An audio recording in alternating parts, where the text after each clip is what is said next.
사람들이 살아가는 모습을 보면 다양한 삶이 있는 것 같아도 한 세 종류로 감사에 대해서 우리 나눌 수 있을 것 같습니다. 많은 감사로 살아가는 사람들이 있습니다. 어떤 분들은 또 보면 감사보다도 오히려 원망과 불평이 많은 분들도 있는 것 같습니다. 여기에 더하여서 때에 따라서 감사도 하고 원망도 하고 불평도 하는 이런 분들도 있는 것 같습니다.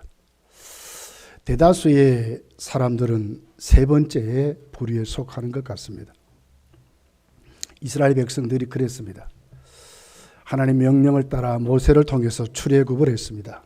그리고 광야로 40년을 살게 됩니다. 때때로 하나님이 만나도 주시고 메추라기도 주시고 먹지 못한 물을 먹을 수 있는 단물로 바꾸어 주실 때 물이 없어 아우성치는 그들에게 반석에서 물을 쏟아 부어서 그는 250만이 먹을 수 있도록 하신 하나님 앞에 감사했던 것을 봅니다. 홍해를 가르게 할 때는 기뻐 뛰었다 춤췄다고 그랬습니다. 그런데 물이 없을 때 하나님을 원망합니다.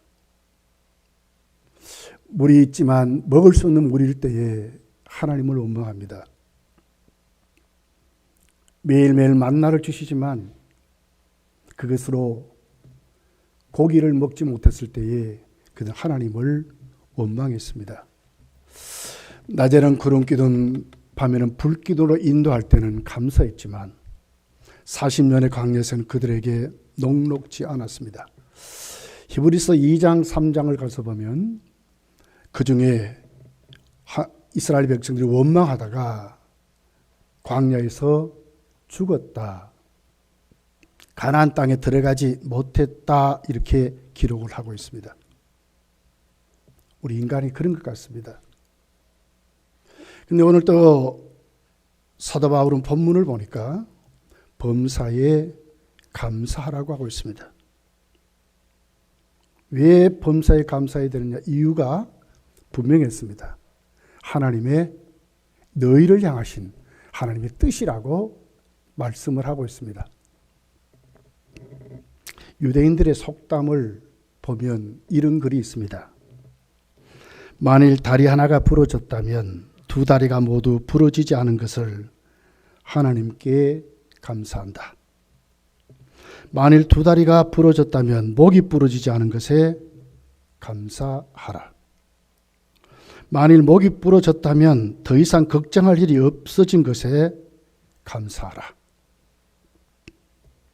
어떤 고난을 당하더라도 최악이 아님을 감사하고 살아 숨 쉴 수 있음에 감사하라. 유대인의 속담이라고 하고 있습니다.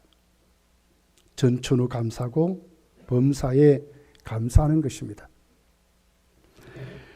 넬리시 넬슨이라고 하는 분이 소망을 이루어주는 감사 힘이라는 책을 썼습니다. 그 내용을 보면 이런 글이 있습니다. 감사는 가정이나 직업에 대한 만족감과 기쁨을 증가시킴으로써 인간관계를 향상시키고 사랑이 넘치도록 만들며 갈등을 해소하고 협력을 도모하도록 한다. 진심으로 의식적으로 미리 무조건 실천하는 감사는 아무리 견디기 힘든 상황도 가치 있게 여기도록 만드는 힘이 있다. 따라서 삶을 획기적으로 변화시키게 된다. 마치 기적처럼 불가능한 것을 가능하게 만들 수 있다. 이렇게 기록을 하고 있습니다. 관계를 회복하고 그의 마음을 회복하고 그의 삶을 회복하고 담대한 사람으로 만들어준대. 이 감사의 효과가 얼마나 큰지를 이렇게 글로 표현했던 것을 봅니다. 그런데 이렇게 감사가 이렇게 좋은데도 왜 이렇게 감사가 인색할까? 성경이 여기에 대해서 명확하게 진단을 했습니다. 로마서 1장 21절을 보면 하나님을 알되 하나님을 영화롭게도 아니하며 감사하지도 아니하고 오히려 그 생각이 허망하여지며 미련한 마음이 어두워졌다 그랬습니다. 하나님을 알지만 심령이 어두워졌습니다. 타락한 죄인입니다. 그런데 어떻게 합니까? 천지를 만드신 하나님 앞에 하나님 주신 것을 살아감에도 불구하고 하나님께 감사하지 않는다고 그랬습니다. 전적으로 타락했기 때문에 그렇습니다. 은혜를 회복한 다윗, 하나님을 목자로 삼았던 다윗은 이렇게 고백을 합니다. 시편 69편 30절 31절을 보면 내가 노래로 하나님의 이름을 찬송하며 감사함으로 하나님을 위대하시다 하리니 이것이 서곧 뿔과 굽이 있는 황소를 드림보다 여호와를 더욱 기쁘게 함이 될 것이라. 하나님께 감사하는 것이 얼마나 위대한지, 하나님께 제사 드릴 때 제물보다도 더 위대하고 감사하고 하나님이 기뻐하신다는 거였어요. 감사는 하나님을 영화롭게 한다고 다윗은 고백합니다. 시편 30편 23절에 보면 감사로 제사를 드리는 자는 나를 영화롭게 하나니 이렇게 말합니다. 오늘 본문의 사도 바울은 데살로니가 교회를 향해서 범사에 감사를 합니다. 쉽습니까? 그러면 오늘 이 말씀을 받는 데살로니가 교회는 어떤 형편에서 교회가 세워졌는데 사도 바울은 그들에게 범사에 감사하라 하느냐 하는 것입니다. 데살로니가 교회는 바울 사도의 2차 전도 때 세워진 교회입니다. 하나님의 복음을 전하니 그들은 복음을 받았습니다. 그런데 굉장한 핍박이 왔습니다. 사도 바울은 도저히 있을 수 없어 그 지역을 떠나게 되는 그런 것으로 그때의 그 복음을 받았던 그 짧은 기간 동안 그 복음을 받았던 데살로니가 교회 그 성도가 되게 되고 교회가 세워지게 됩니다. 바울은 데살로니가 교회를 떠났지만 늘 그 속에 염려 근심이 있었습니다. 왜냐하면 그 데살로니가 지역의 그 유대인들의 그 강팍함을 알고 그들의 그 핍박을 알기 때문에 그렇습니다. 자신도 도저히 견딜 수도 그 지역을 나올 수밖에 없었는데 그들이 어떻게 그 핍박을 견디고 어떻게 세워질까? 그런 중에 3장에 가서 보면 그 형편을 알아보려고 디모데를 보내게 되죠. 근데 디모데가 돌아와서 그들이 믿음에 굳게 서고 신앙이 성장해 가는 모습을 사도에게 보고할 때 사도 바울은 감사하는 것으로 그렇게 기록하고 있습니다. 데살로니가전서 1장 2절 3절에 사도 바울은 이렇게 말합니다. 우리가 너희 모두로 말미암아 항상 하나님께 감사하며 그랬어요. 항상 하나님 감사. 기도할 때 너희를 기억하면 너희의 믿음의 역사와 사랑의 수고와 우리 주 예수 그리스도에 대한 소망의 인내를 우리 하나님 아버지 앞에서 끊임없이 기억하미니 하나님의 사랑을 받은 형제들아 너희를 택하심을 아노라. 와서 보고하는데 그 핍박과 그 박해에 견디지 못하고 교회가 무너진 것이 아니라 오히려 그들에게는 아주 뚜렷한 신앙의 증거, 질이 분명하게 세워진 것을 보게 되는 것입니다. 3장에서도 사도 바울은 그들을 보면서 감사합니다. 3장 8절에 보면 이렇게 기록합니다. 그러므로 너희가 주 안에서 굳게 선즉 우리가 이제는 살리라. 우리가 우리 하나님 앞에서 너희로 말미암아 모든 기쁨으로 기뻐하니 너희를 위하여 능히 어떠한 감사로 하나님께 보답할까. 굳게 세워졌습니다. 흔들리지 않고. 어떻게 하나님께 이 같은 교회를 이루신 그 하나님께 어떻게 감사할까? 사도 바울의 감격적인 감사가 이렇게 기록이 되어 있습니다. 여러분, 데살로니가 교회에 있었던 그 교회의 그 믿음의 질이 무엇이었습니까? 믿음의 역사입니다. 말로만 믿지 않았습니다. 교회만 다니는 것이 아닙니다. 진짜 믿었고 그 믿음이 실천이 일어났습니다. 말씀대로 살았더니 믿음의 역사 결과가 분명했다고 말씀합니다. 믿음대로 섬겼습니다. 믿음대로 충성했습니다. 믿음대로 헌신했다고 말씀을 하고 있는 것입니다. 사랑의 수고가 있습니다. 사랑은 분명히 거기에 헌신이 있습니다. 수고가 따르게 되어 있습니다. 서로서로 나눔을 실천하고 서로서로 기도 제목을 나누고 서로서로 하나님의 사랑을 가지고 그 이웃들을 서로 존경하고 긍휼적인 마음들로 그 핍박 속에 그 환난 속에 서로서로 그 공동체 의식을 분명히 가지는 사랑의 수고가 있었다고 기록을 하는 것입니다.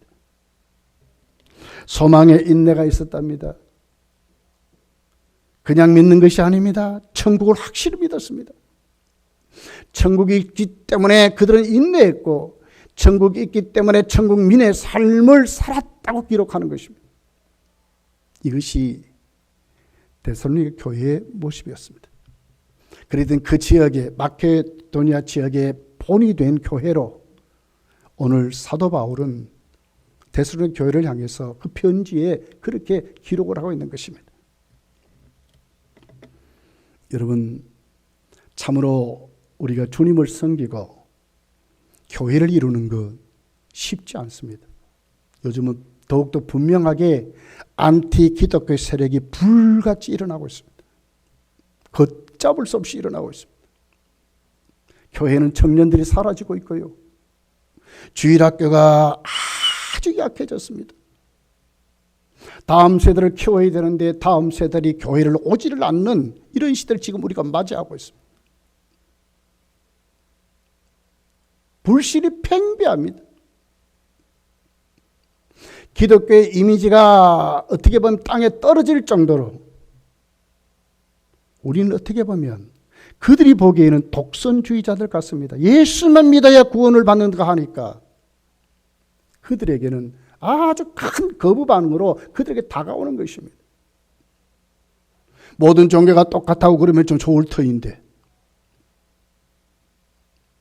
당신도 당신이 추구하는 곳에 깊이 들어가면 당신은 행복할 수 있다고 말해야 되는데 아니라고 하니까 우리를 거부하는 것입니다. 데살로니가 교회가 큰 핍박 속에서도 믿음에 굳게 섰던 것 같이 오늘 사도 바울은 그렇게 말하는 것입니다.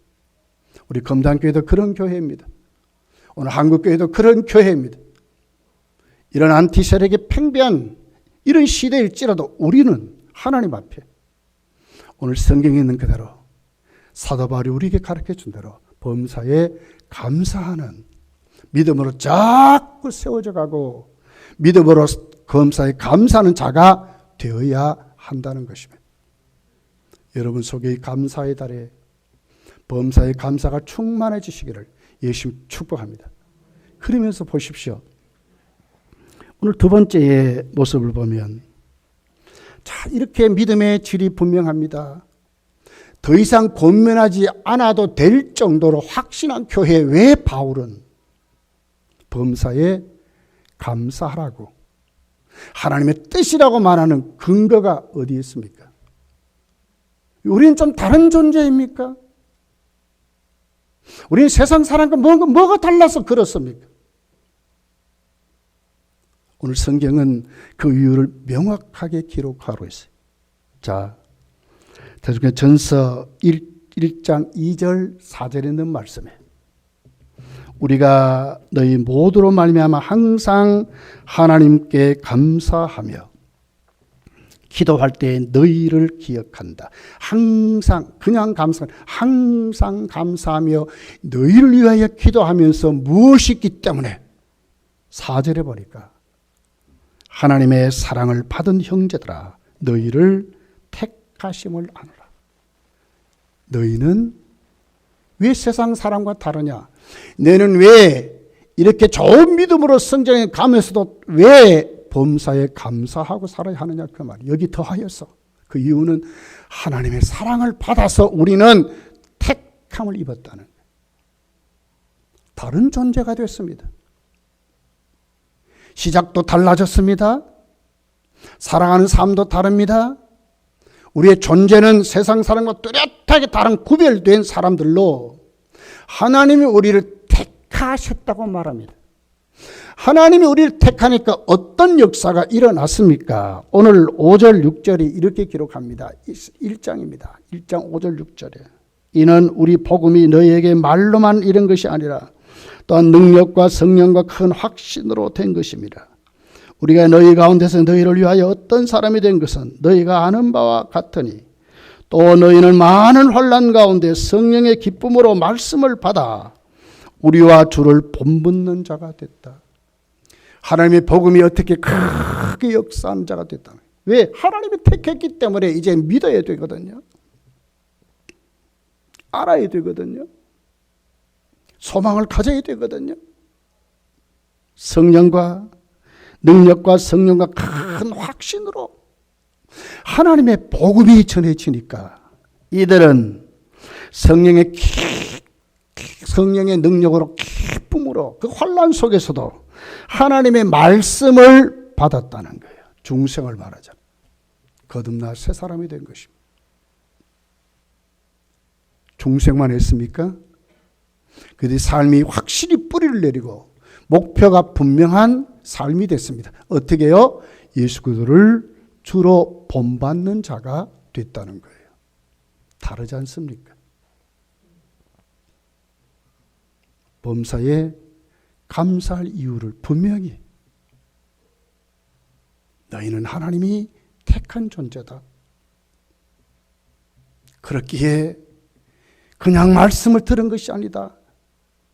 성령과 그 능력이 너희들의 마음 문을 열었고 하나님의 복음이 말씀이 주어질 때에 큰 기쁨으로 받았고 그리고는 예수님을 주님으로 그리고는 주를 본받는 자가 되도록 너희들이 세워졌다고 하는 것입니다. 다른 존재지 않습니까? 교회에 다니는 거 그냥 우연히 누구의 권면을 받아서 다니는 거 아닙니다. 하나님이 우리를 택했기 때문에 이제는 누구의 권면을 받아 왔다 할지라도 이제는 어떻게 해요? 그 마음이 하나님이 나를 여기에 보내주지 않으면 택하지 않으면 올 수 없다는 것입니다. 이 사실을 지금 말하고 있습니다. 안 믿는데 너희는 믿는 자가 됐다는 거예요. 그러므로 사도 바울은 그럽니다. 그렇기 때문에 범사에 감사하라고 하는 것입니다. 하나님이 택해서 우리를 천국 가는 그날까지 책임지고 가게 하시기 때문에 우리 믿음은 흔들리지 않을 것이고 우리 삶은 하나님 우리를 지키시고 인도해 주심으로 우리 삶이 예수님을 더 충만해질 것이고 우리의 그런 발자취 한 걸음 한 걸음을 성령이 우리를 완벽하게 인도해 주신다는 사실을 지금 우리에게 말씀하고 있습니다. 여러분 이 사실 속에 이 감사의 달에 우리 모두가 사도 바울이 데살로니가 교회를 향해 말씀하는 이 말씀 범사에 감사하는 이 말씀이 여러분의 말씀이 되시기를 예수님 축복합니다. 그러면서 오늘 세 번째를 보면 사도 바울은 범사에 감사해야 될 이유를 두 번째 분명히 제시를 해요. 그것은 바로 성도만이 예수 그리스도의 재림을 믿고 기다리고 그때의 주님을 영접하는 자가 된다는 것입니다. 아무나 됩니까? 아니라는 거예요. 자, 데살로니가 전서를 읽어보면 1장에서 5장까지 쭉 끝장들마다 예수님의 재림을 말하고 있어요. 1장에 10절에 이렇게 기록해요. 또 죽은 자들 가운데서 다시 살리신 그의 아들이 하늘로부터 강림하실 것을 너희가 어떻게 기다리는지를 말하니 이는 장래의 노하심에서 우리를 건지시는 예수시라. 1장입니다. 끝입니다. 그의 아들이 하늘로부터 강림한다 하는 것입니다. 2장 19절 20절에 보면 이렇게 기록합니다. 우리의 소망이나 기쁨이나 자랑의 면류관이 무엇이냐? 그가 강림하실 때 우리 주 예수 앞에 너희가 아니냐? 너희는 우리의 영광이요 기쁨이라. 우리의 소망이 무엇이냐? 사도 바울의 소망이 뭡니까? 성도들의 소망이 뭡니까? 기쁨이 뭡니까? 자랑이 뭡니까? 우리 주님 오실 때 강림해서 우리에게 주시는 면류관이라고 말씀하는 것입니다. 3장에 가보십시오. 3장 13절에 보면 너희 마음을 굳건하게 하시고 우리 주 예수께서 그의 모든 성도와 함께 강림하실 때에 하나님 우리 아버지 앞에 거룩함에 흠이 없게 하시기를 원한다. 주께 섰을 때, 우리 주님 오실 때 흠이 없는 자들로, 하나님을 기쁘시게 하는 자들로, 칭찬받는 자들로 세우기를 원한다고 3장 그 마지막 절이 이렇게 기록을 하고 있습니다. 4장을 가서 봐도 이렇게 기록을 합니다. 4장 16절, 17절, 18절이 이렇게 기록합니다. 주께서 호령과 천사장의 소리와 하나님의 나팔 소리로 친히 하늘로부터 강림하시니 그리스도 안에서 죽은 자들이 먼저 일어나고 그 위에 우리 살아남은 자도 그들과 함께 구름 속으로 끌어올려 공중에서 주를 영접하게 하시리니 그리하여 우리가 항상 주와 함께 있으리라. 그러므로 이런 말로 서로 위로하라. 이렇게 4장의 말절에 끝 마무리절에 이렇게 기록합니다. 주님 반드시 오는데 그냥 오는 것이 아니라 우리를 휴가시켜서 우리가 신부들로 예수 그리스도를 영접하게 될 것을 분명하게 기록합니다. 아무나 그 자리에 갈 수 있습니까? 성도만이 그 자리에 가는 것입니다. 우리의 구원이 하나님의 택하심으로 시작됐다면 우리 주님 예수께서 재림하신 그날까지 어떻게 해요? 성도만이 그 자리에 가는 것입니다. 왜 범사에 감사합니까? 우리를 주님 오신 그날 그 자리에 세워주시기 때문에 성도만이 참된 소망이 있다고 말씀을 하는 것입니다. 오늘 5장이 이렇게 기록을 합니다. 5장 23절 24절에 보면 평강의 하나님이 친히 너희를 온전히 거룩하게 하시고 또 너희의 온 영과 혼과 몸이 우리 주 예수 그리스도께서 강림하실 때에 흠없게 보존되기를 원하노라. 너희를 부르신 이는 미쁘시니 그가 또한 이루시리라.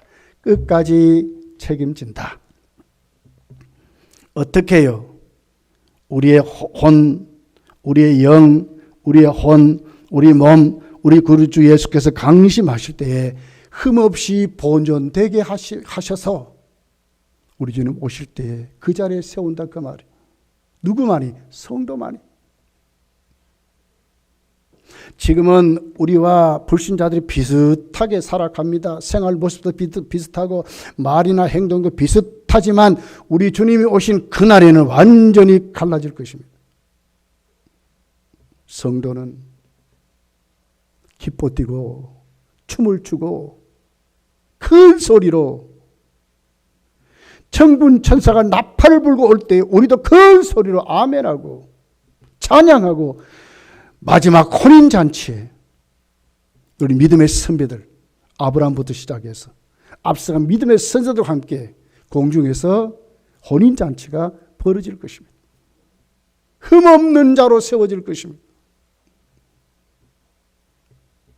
누가요? 성도만이. 그러나 불신자는 그날에 이를 갈 것입니다. 두려워 무서워 굴 속에 들어가고 온갖 곳에 숨어서 난리를 칠 것입니다. 다른 존재인 것입니다. 지금 여러분 지구촌에 계속 전쟁이 끊어지지 않아요. 러시아가 미사일을 얼마나 쏘아대는지, 우크라이나의 80% 이상이 불이 없이 산답니다. 전기가 끊어져 버렸답니다. 이 겨울에 보일러를 떼지 못하고 히터를 틀지 못하면 어떻게 이 겨울을 나겠습니까? 그러면서도 그들은 살아있는 것에 감사합니다. 살려고 말이야 난리를 칩니다. 살려고. 하물며 우리가 불신자들이 주님 모시는 심판자 앞에 두려워 벌벌 떨면서 도망다니고 숨지만 우리는 하나님 앞에 기뻐 뛰면서 찬양하면서 다시 오신 주님을 영접하는 성도만이 누리는 그 마지막 천국 혼인잔치에 내가 선다는 것에 감사하지 안 하겠습니까? 믿음의 역사가 있습니다. 사랑의 수고가 있습니다. 소망의 인내가 있습니다. 그런데 그 교회를 향하여 바울은 더 말씀하는 것입니다. 범사에 감사합니다. 이는 너희를 향하신 하나님의 뜻이라고 말씀을 하고 있는 것입니다. 우리가 잘 알듯이 범사는 어떤 뜻입니까? 매사 그 말이잖아요.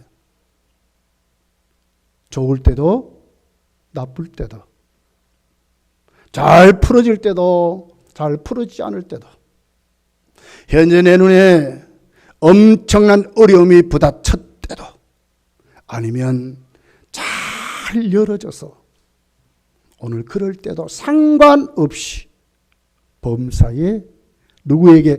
하나님께 감사하라고 말씀하는 것입니다. 이것이 성도의 삶이라고 말씀하는 것입니다.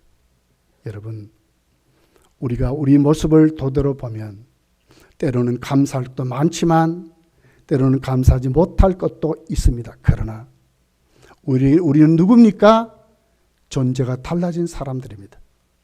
하나님 우리를 구원하셨습니다. 하나님의 아들까지 주셔서 날 위하여 십자가에 죄짐 지고 죽으시기까지 나를 사랑하셨다고, 사랑하시니 우리를 택했다고 사도 바울은 그 데살로니가 성도들에게 말씀하고 있는 것입니다. 그러면서도 그들에게 너희들의 복음이 너희들이 그렇게 될 때에 그냥 된 것이 아니다. 성령과 능력과 확신으로 그 복음이 너희들에게 주어질 때에 하나님의 말씀이 만문을 열게 해서 성령의 기쁨의 도로 하나님 말씀을 받고 예수님을 주로 고백하는 사람들로 예수님을 본받는 자가 되게 하셨다고 말씀하는 것입니다. 온 세상은 서로 우리 이웃이 어떻게 보면 다 경쟁자들입니다. 전부 비교하고 삽니다. 난리들을 치고 있습니다. 직장도 그렇습니다. 사업체도 그렇습니다. 이웃을 밟고 누르지 않으면 살아갈 수 없는 것이 우리들의 세상인 것 같습니다. 그러나 우리는 다른 존재가 된 것입니다. 우리 주님 반드시 다시 오실 것입니다. 반드시 다시 오십니다.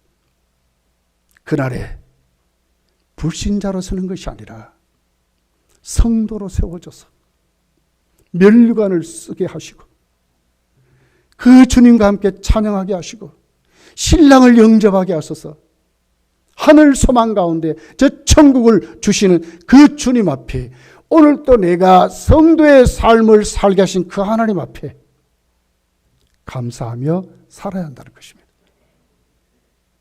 범사에 감사라. 이는 너희를 향하신 하나님의 뜻이라고 말씀하고 있습니다. 감사의 달에 여러분 더 감사로 정말 범사에 감사하는 믿음으로 자꾸 세워져 가시기를 예수님 축복합니다. 기도하겠습니다.